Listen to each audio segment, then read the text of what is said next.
name is Reverend Alisha Gordon, and I am the Executive Minister of Programs here at the Riverside Church. And I am so excited to be with you today to bring a word from the Lord on this last Sunday of our revival series. So today's text, in Luke 24, we meet a crew of disciples who, after what probably felt like months of turmoil, find their way with the risen Savior on the foothills of the Mount of Olives in a city called Bethany.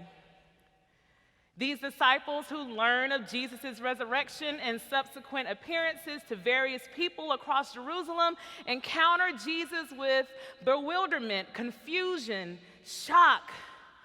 How can it be that they can now believe the possible now that the impossible has happened? Jesus brings the disciples, these bewildered and shell-shocked disciples to Bethany.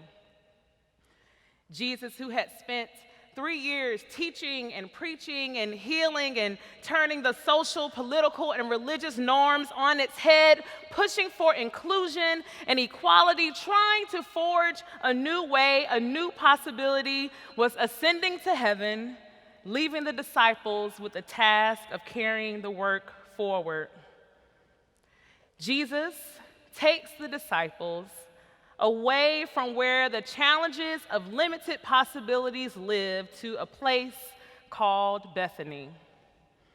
And this move by Jesus, it really raised a question for me that I've been wrestling with for weeks. Why Bethany?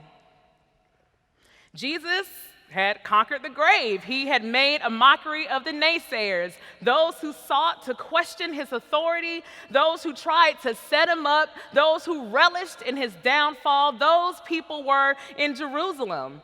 Those people who really needed to see what God had done to prove those people wrong were in the city center with all of the power and privilege and access and social clout, the who's who, if you will. Have you ever had an experience like that, where you got to a moment in your life where you defied the odds and the people you wanted to tell that you made it, that they counted you out, they talked bad about you, they drug your name in the mud in the name of the Lord, and everything you wanted to do, you wanted to go back to the place where they shunned you, only for God to lead you elsewhere? Jesus could have gone back to that place where he could be seen in all his resurrection glory, but instead, he went to Bethany. Bethany is known to biblical scholars and theologians as the house of misery or the house of affliction. Bethany was his place outside of Jerusalem, about 2 miles or so from the city center, is where misery lived. People who were sick and ill-stricken, people who had diseases like leprosy, and people, I imagine, who may not have been sick in their body, but were afflicted in their minds and in their spirit, day in and day out, everyday people just like you and I. As you remember from Bible class and Sunday school, Simon the leper lived in Bethany. Mary and Martha, they lived in Bethany. Jesus was anointed by the expensive oil from the alabaster box in Bethany. So this city of Bethany was a place where Jesus retreated to often. Over a dozen times in the New Testament, he returned to Bethany, this unremarkable place, a place not filled with temples or a huge city center or buildings named after notable people. It was just an everyday place with everyday people who had everyday experiences. But it was also a place where Jesus stretched their imagination of what was possible. Every time Jesus would make this trek to Bethany, he'd return to Jerusalem, the city center, the center of power and privilege, for the purpose of reframing the narrative of possibility. He trekked to the margins in Bethany where he healed the sick and raised the dead and come back to the city center to help those in power, as challenging it might be, reimagine a new possibility. He trekked to the margins of Bethany and come back to the city center to help people reimagine the historical institutions that held too tightly to rules and antiquated laws, to reimagine what was possible with a little bit of imagination. Jesus takes the disciples to issue his final words of blessing and ascension. The last moment they'd have with him before they go off to continue the work, because what I believe what he wanted them to know was, in order to do the work of Jesus then and now, you have to start in a place of an imaginative possibility. Too often, we look around and see all of the things that are seemingly impossible to fix. Every time there's a mass shooting, we send thoughts and prayers, but it doesn't seem that anyone in power can imagine a real solution, a possibility of a better way. Every time women take a step toward equal pay and equal access to health care, there's someone whose limited imagination creates legislation to make it even more challenging for women to care for their bodies. No one can seem to imagine a world where children are not penalized for not having money on their lunch accounts at school, or folks criticize and debate about 400 black men having their student loans forgiven on their graduation day. Oh, how our imaginations are stunted when it's time to innovate a new way. Simply because those in decision-making power fear what may become of them if those in the house of misery and affliction can truly lean into God's unlimited possibilities. The same people who could not imagine a world where the laws that dictated behavior and belief could rest on one single law, love your neighbor as yourself, had limited understanding of the possibilities of an imaginative God. So Jesus takes these disciples to a place where he knew the people understood and could recognize a possibility when they saw one. He took them to Bethany, the house of misery and affliction, to be with people who knew another kind of possibility, that they were not subject to become victims of their circumstances, but people who could teach the disciples what it means to consider the possibility of something better. And Jesus, in his loving teaching fashion, does this in 3 distinctive moves in this text in Luke 24. And on this Ascension Sunday, shows us how the possibility of Bethany thrived in that place. The first move that Jesus takes in Luke 24, verse 45, the text says that Jesus opened their minds to understand the scriptures.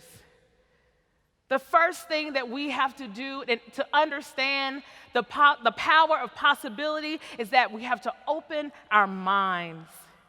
This opening of the mind is about the simple notion that there is a possibility something can be better. Cognitive psychologist Ruth Byrne, the author of the book The Rational Imagination, she makes a direct correlation between our ability to use our imagination and our ability to consider various possibilities. She suggests that the reason we can imagine as human beings is because our brains are designed to consider a number of possibilities. It's much like when you are trying to make sense of a situation and we run the entire gamut of possibilities. We say, well, if I do X, then Y may happen, right? Or if I had done Y, Z would not have happened. Our ability to imagine is related to experiencing new kinds of possibilities. Consider the story of Lazarus, who Jesus raised from the dead in Bethany. Jesus goes to Bethany one day too late. Lazarus had been dead for 4 days at that time, and Jesus is met with an angry, mourning sister. Mary and Martha knew the possibility of what Jesus could do because they had seen Jesus resurrect people from the dead before, but never had the possibility of resurrection been imagined 4 days after death had taken place. Martha declares, "Lord, if you had been here, my brother would not have died." And Jesus is like, "Look, he's going to live again. Don't worry about it." Martha, who cannot imagine the possibility of life after being dead for 4 days, she retorts back. She said, "Yes, he'll live again in the last days when you return to take us all up." She could not imagine the possibility that her brother would live again in her lifetime. So Jesus, in that moment, stretches her imagination for what was possible by introducing her to a new possibility. Jesus resurrects Lazarus, bound at hand and foot, as a new example of possibility. When we are imagining a new thing, when the causes for which we see no way of resurrection, we must consider the power of possibility and our mind serving as the principal place for God to shift the realities of this world.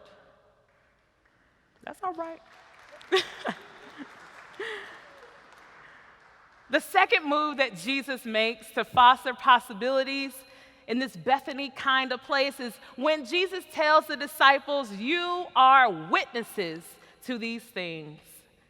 They had to not only open their minds, but open their eyes to the possibilities.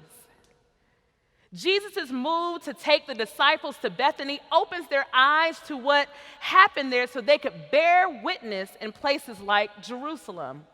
When we follow the direction of Jesus' call to ministry and to discipleship, it is not enough to be an eyewitness alone, but one that sees the broken places in the broken people and brings it back to the place where power dwells. The time of being a spectator, sitting on the sidelines and starting mess is done. We who follow Jesus must be willing to see the pain of your neighbor with fresh eyes, with eyes that can make out the varying possibilities that they cannot see from our places of privilege, and let them shape our decision making, the way that we vote, the way that we see and hear one another. We can only be what we see.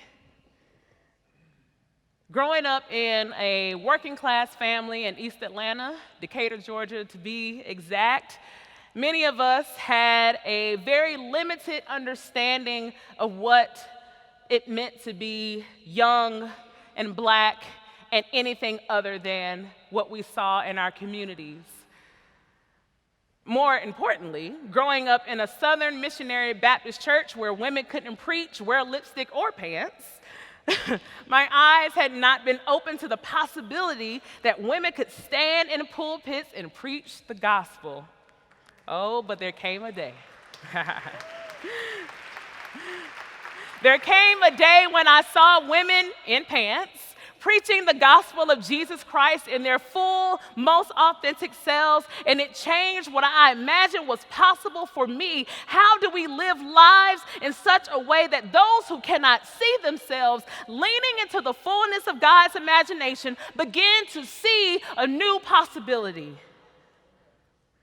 The disciples had to see for themselves what was possible, to be reminded as they went back to Jerusalem that for infinite possibilities to take place, folks had to see a new way. And the final move that Jesus makes in this text, which is probably the most challenging of them all, is that they had to open their hearts to the possibilities. What Jesus was calling the disciples to do on that Ascension Sunday is the same challenge that we have today. What does it mean to imagine possibilities in the very place that seeks to stifle your imagination? The text says that the disciples journeyed back to Jerusalem with joy. They went back to the place where the very people and systems and naysayers and opposers, the ones who would keep them and likely ask, what happened to your Jesus? The ones who would try to discredit their experiences, the ones who limited understanding of the plan of God would make good on a promise to redeem us all. Those were the people that they were returning to. And sometimes, when you are leaning into the possibilities in a space of impossibility, you have to return to the place where your faith was challenged the most. Those are the places in which God is calling us to return to. And these disciples have to wrestle with what does it mean to return to these places, to open up our hearts, to be aware of our biases, our prejudices, the things that drive us into a place of seclusion and exclusion. What are those things? They had to return back to Jerusalem to get to a place where they could open their hearts and see God in a new way.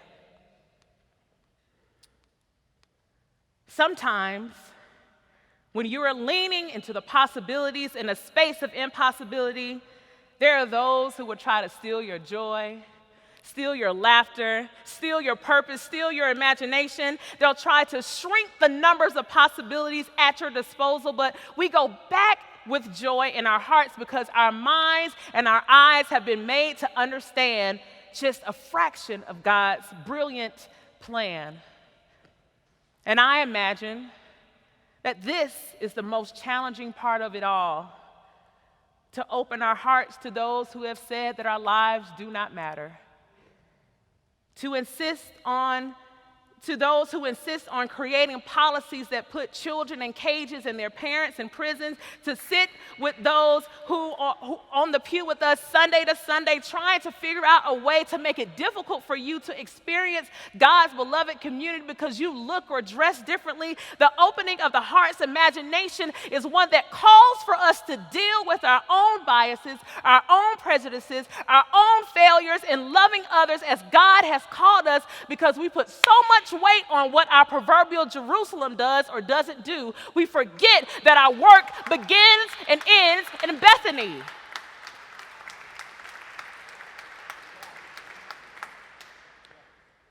I'm going to make a request of y'all. Can I come out of this pulpit? Can I come out of the pulpit? Thank you.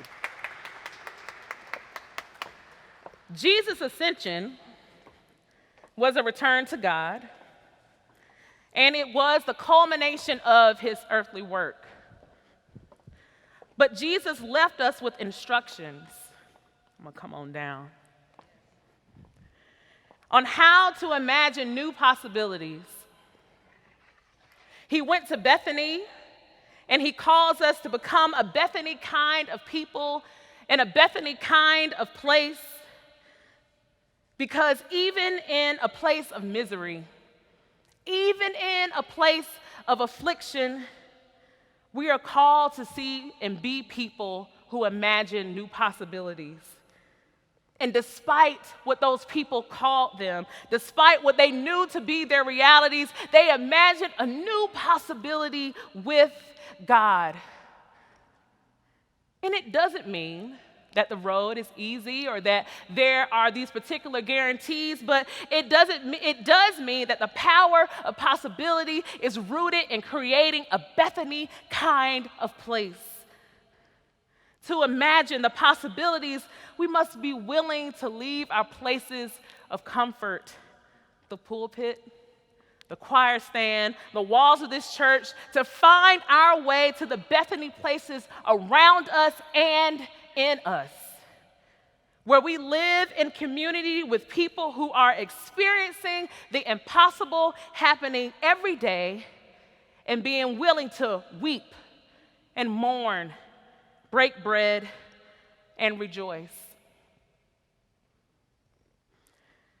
We have spent the last 6 weeks in this revival series, Revive Us, O Lord, and we have asked you to consider what it means to forgive, to believe, to tell the truth, to love one another, to experience healing, and now imagining the possibilities through a place like Bethany.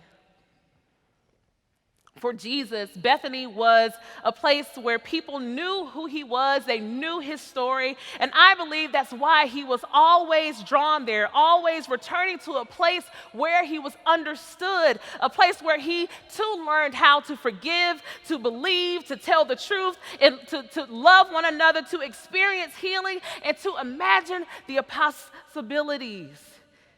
There's something about the human condition that draws us back to the familiar, draws us into places where we are known, where people know our names, where people know our shared story, our shared history, our shared experiences. But some of us, even in this place, have not quite found that home. We come to church as a visitor or a long-time visitor, and we haven't made this place a place where we can get to know your name as a community. So I'm going to step out, and I'm going to make an invitation for the people in this church who are looking for a Bethany kind of place, that want to join this church community in membership. You are looking for a place where you can call your own, a place where people know you and know your story, know your history, know your past, and accept you anyway. If you are in this place and desire to be a part of a community that's learning to be in community with one another, I'm going to invite you to stand up out of your seat and come to the front of the altar. If there's somebody in here who's willing to do that, ooh, can we clap our hands? This is a major decision. We're going to invite you to come to the front. We're not going to embarrass you. We have Bruce and Clint here who have cards. You'll take those cards, take them back to your seat and fill them out. And at the end of service, Clint and Reverend Bruce and any staffer or usher will be at the back of the church, and you can turn those cards into them. Give these folks a round of applause. Come on. If you're in the balcony and you want to join this church community, you can stay here and we're going to give a collective prayer. Welcome. Thank you so much. If you're in the balcony, we are happy to wait on you. Isn't this exciting? All of these people making a decision to join this church community. We are so grateful. We are so grateful for the opportunity to live in a space of revival, not just corporate revival, but people who are making individual decisions to join us. Amen. Come on, as they go back to their seats, let's give them a round of applause. A round of applause. Thank you, Clint.